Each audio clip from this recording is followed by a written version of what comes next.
दिल्ली विधानसभा में नेता प्रतिपक्ष और आप नेता आतिशी ने कहा, कैग रिपोर्ट से साफ पता चलता है कि दिल्ली का घाटा पूरी तरह से केंद्र सरकार की वजह से है। दिल्ली के लोग केंद्र सरकार को 2.15 लाख करोड़ रुपए टैक्स के रूप में देते हैं, लेकिन बदले में उन्हें केवल 851 करोड़ रुपए मिलते हैं। गौरतलब है कि केंद्र सरकार ने पिछले 3 सालों से दिल्ली को यह राशि नहीं दी है। जब भाजपा की सच्चाई सामने आने लगी तो अध्यक्ष ने मेरा माइक्रोफोन बंद कर दिया।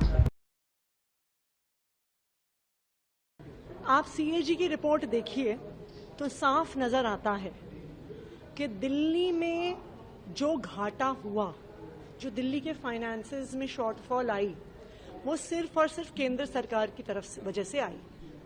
दिल्ली का अपना टैक्स रेवेन्यू 2020 19-20, 20-21, 21-22, 22-23, 23-24 सीएजी की अपनी रिपोर्ट दिखाती है कि वो लगातार बढ़ा है। तो क्या घटा? घटा वो पैसा जो केंद्र सरकार को दिल्ली को देना था। दिल्ली के लोग 2.25 लाख करोड़ रुपए टैक्सेस में देते हैं केंद्र सरकार को, 2.25 लाख करोड़, और उन्हें मिलता क्या है? 851 करोड़, और वो भी 3 साल से केंद्र सरकार ने नहीं दी। तो ये जो दिल्ली के साथ सौतेला व्यवहार हुआ, ये सीएजी रिपोर्ट में साफ नजर आ रहा है।